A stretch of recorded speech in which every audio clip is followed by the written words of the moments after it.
Hey there, Margie Bryce here, bringing you the Crabby Pastor podcast. And I don't think you're going to be too surprised to know that it's too easy today to become the Crabby Pastor. Our time together will give you food for thought to help you be the ministry leader fully surrendered to God's purposes and living into whatever it takes to get you there and keep you there. So we're talking about sustainability in ministry.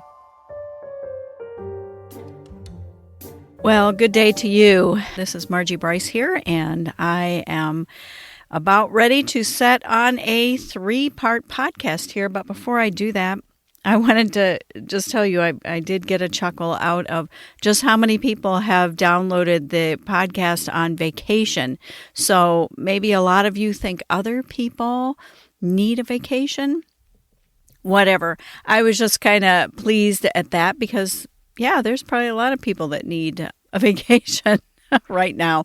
Making sure that we do take that time away for a different schedule, a different pace of life, looking at potentially different walls or no walls out in nature. So anyway, I am about to start this 3-part podcast, and I went on this unusual media jag. I was just kind of drawn to these things. I am in no way getting a kickback or anything. I'm not even really necessarily advocating that you go and watch these things per se, unless you're exceedingly nosy like I am. I was just drawn to these, kind of like when you're watching movies about world destruction. I think I've seen the planet destroyed by storms, asteroids, nuclear freezing, and I'm not sure what that's about.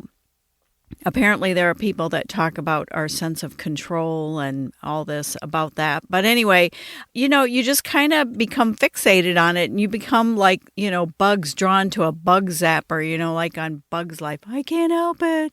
It's so beautiful. And so you just keep watching. So this podcast has been percolating for a bit while I was consuming the media, and then decided I was going to use it for the podcast. And it was one documentary and 2 kind of mini series things that really spoke to me about leadership. And you do have to lead yourself first. That would be an element of self-care before you can lead others. So that is my tie-in with self-care. And I'm always advocating for a specific type of leadership called Kenotic leadership, where you're surrendered and working alongside with God's purposes and work in the world. So this podcast is kind of like one of those summer at the movie sermon series, where you take a secular film and you find a Christian theme that sort of speaks to us. Except I'm going to talk about, for this episode anyway, 2 secular mini-series, and it was an accompanying, well, not really accompanying, but a documentary about the same topic. And then the next podcast is going to cover a documentary about Christian leadership failure and a podcast also about Christian leadership failure. So, sometimes you learn a lot from failure. I hate that, actually, that we do learn mostly by failure. So if you failed at something recently, the question is, what can I learn from this? So here's a question. Why do we kind of get a kick out of watching destruction? I mean, maybe this is just me. I don't know. I mean, I don't like all destruction. I've given up watching shows with murder. I can't watch those crime shows, for quite a few years now. I can watch the planet explode, but I have difficulty watching people be murdered. But I think that's a different podcast, though. Anyway, I do have a NASCAR theory, and I have to apologize up front to the NASCAR enthusiasts, one of which is my husband. And yes, I have proposed this theory to him. I like to say to him, why are you watching this? All it is turn left, turn left, turn left. I don't see the fascination, really. It's interesting for a limited amount of time to watch the cars go really, really fast and see who can go the fastest. However, my working theory is that people are in it to see the crash. And I don't mean to make light of loss of life whatsoever. The drivers know there's danger in what they do. Their families know there's danger in what they do. I mean, you're basically on a rocket with wheels going around and around a track as fast as you possibly can. And sometimes stuff happens. So I have said to my husband, I think some people watch this for the crash. I really do. And when the crash happens, everything stops. It's amazing when a driver walks away from a burning car. I will say that. And it's exceedingly tragic when a driver doesn't survive. So the media I'm going to work with today are more about leadership destruction. And probably this is my form of watching a NASCAR crash, I guess. I'm bringing you along for what these have to say, how they spoke to me, and what they have to say to us about leadership in the Christian realm. Because the theme here is about a meteoric rise to the top and then the self-induced destruction. Because people do have choices to make along the way. And I think there's something for us to learn about here. Maybe it's a thing where you like to see the person on top topple. We like the meteoric rise, but watching the fall is also just gripping. And this is true in the Christian realm, whether it's the local church or within some denominational or even non-denominational structure that limits asking some serious questions along the way and inadvertently grants too much power to one person. Hey there, Margie Bryce here with the Crabby Pastor Podcast, always wanting to make sure that what I am serving up is what is going to be most helpful for you. While this is a podcast dedicated to encouraging self-care, and especially self-care in leadership, because, you got to lead yourself first before you can lead anybody else, I also want to make sure I'm offering you the content that helps you. I am also always on the hunt for any kind of burnout stories that you'd like to share, and I am always looking for your input on topics of great interest to you, or even just raise a snarky question at me about life in ministry. That's fine too. What I have is a form on the crabbypastor.com website. And what I need you to do is go to that website, go to the Crabby Pastor podcast link, and use the form there to communicate with me so that I can make this podcast be everything that you need it to be and more. Just know any information you provide me is confidential. Unless you say to me, hey, I'd love to be interviewed on your podcast, or I'd love to be a part of chatting it up with you on your podcast. Other than that, unless you make it clear to me that you want to be an active part of it, or you want that kind of exposure, I will consider your material confidential. So go to crabbypastor.com. Go to the Crabby Pastor podcast link there and fill out the form and talk to me, please, so I can make this be for you everything that you need for it to be successful and to feel fulfilled in your ministry.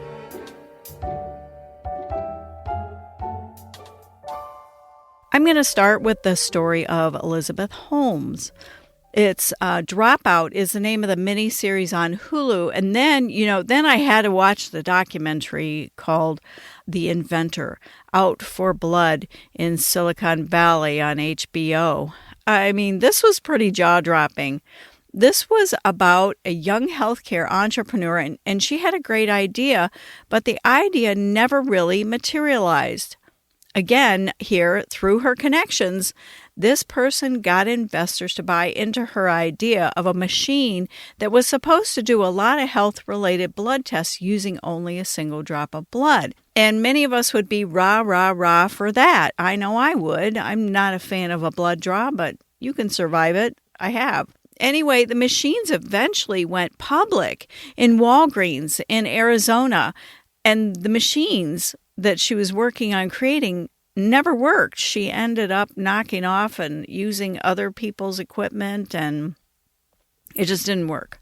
It didn't work, and she knew it didn't work. So there's that. Now, along the way, there was little accountability, really, little transparency. The investors would press for a completion date. When is the machine going to be ready? And eventually she picked a date, but then she kind of fudged the machine part of it. I don't really know how you can say your machine gives healthcare information when you know for real it does not. Like telling somebody that they don't have a bad disease when they do, or like I think they use the example of syphilis, telling somebody they don't when they do, or, that kind of thing. Telling someone they're healthy when they're not, or vice versa is, it's pretty mind-blowing. And she knew all along.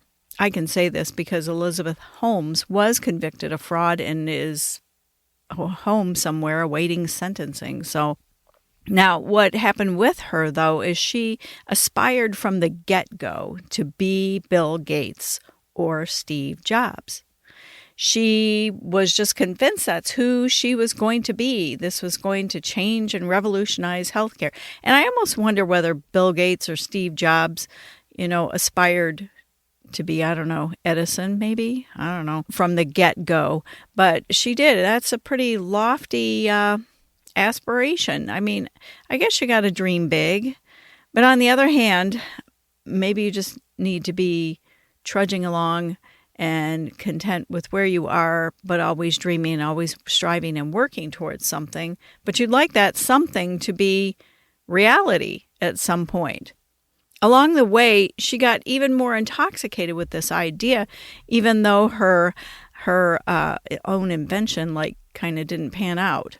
And I kept thinking, why didn't she take more leadership early on when the project was failing to produce any kind of good results? Having a dream is wonderful, but we do travel in reality. Honesty and transparency are important.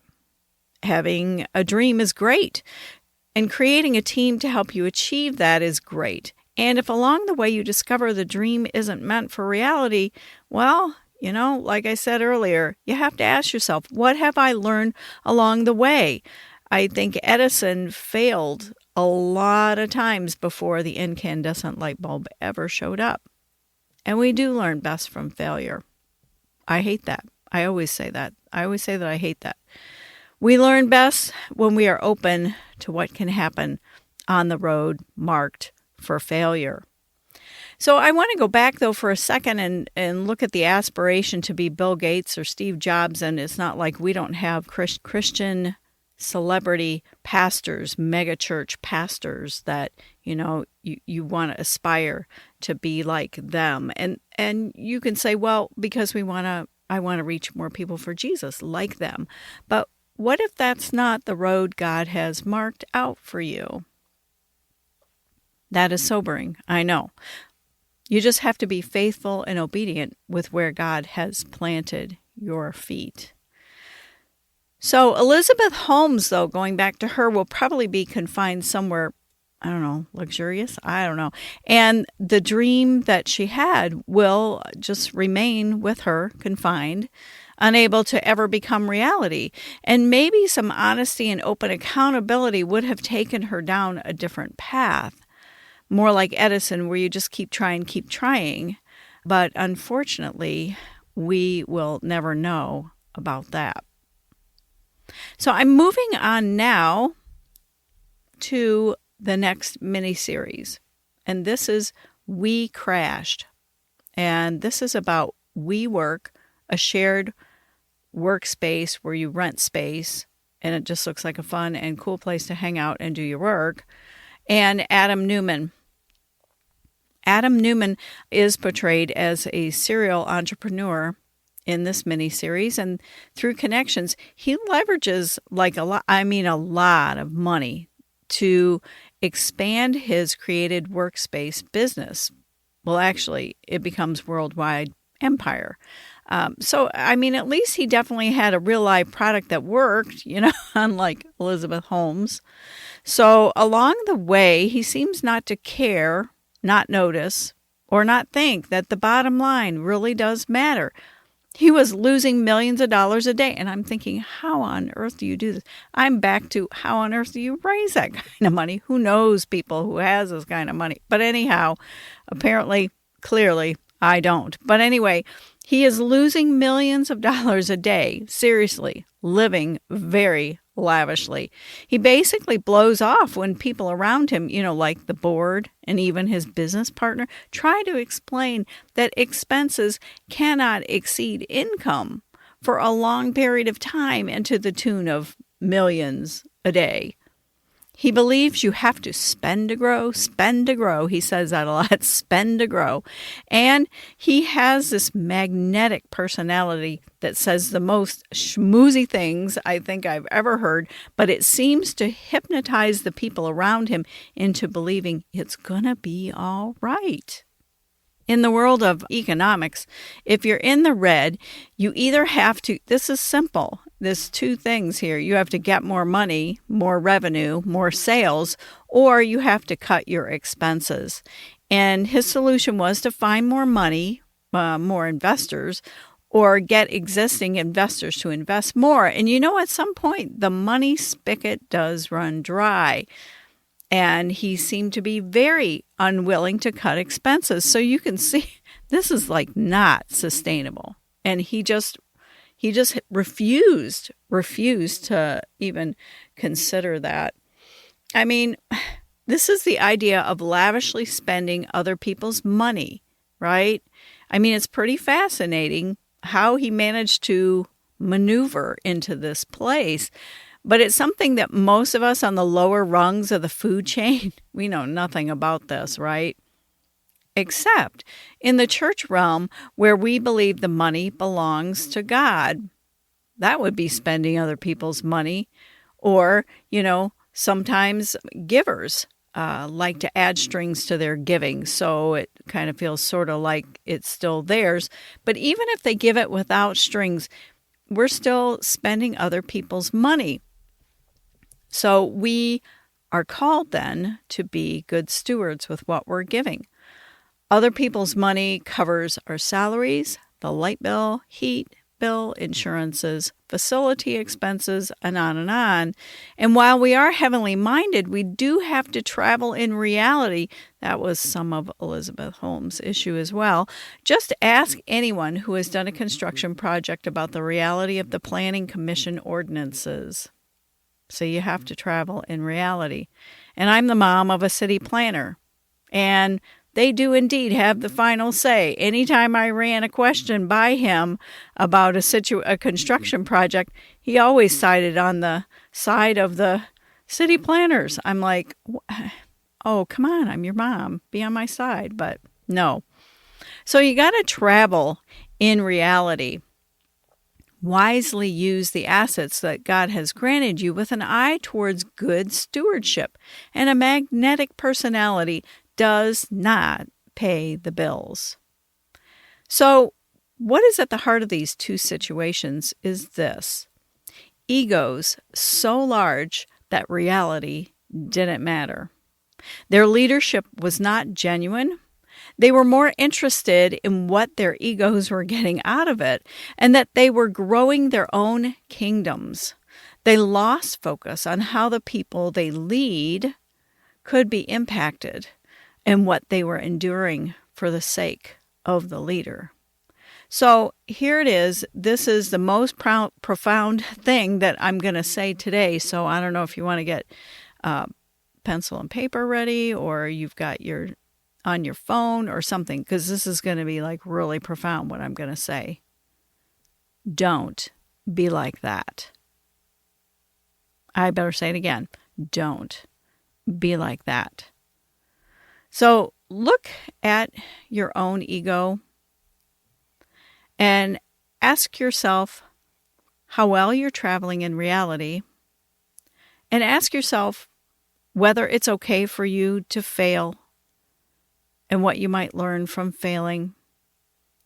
And whether you're aspiring to be someone else and walk the path of someone else, and I don't mean Jesus here, I'm talking about other people who are very successful or more successful than you. I'm talking about the path that God has for you, and to be grateful and appreciative for where you're at today.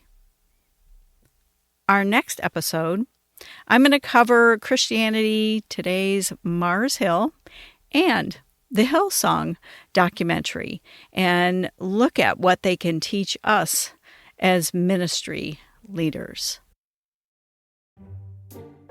Hey, thanks for listening. It is my deep desire and passion to champion issues of sustainability in ministry and for your life. So I'm here to help. I stepped back from pastoral ministry, and I feel called to help ministry leaders create and cultivate sustainability in their lives so that they can go the distance with God and whatever plans that God has for you. I would love to help. I would consider it an honor. And in all things, make sure you connect to these sustainability practices, so that you don't become the crabby pastor.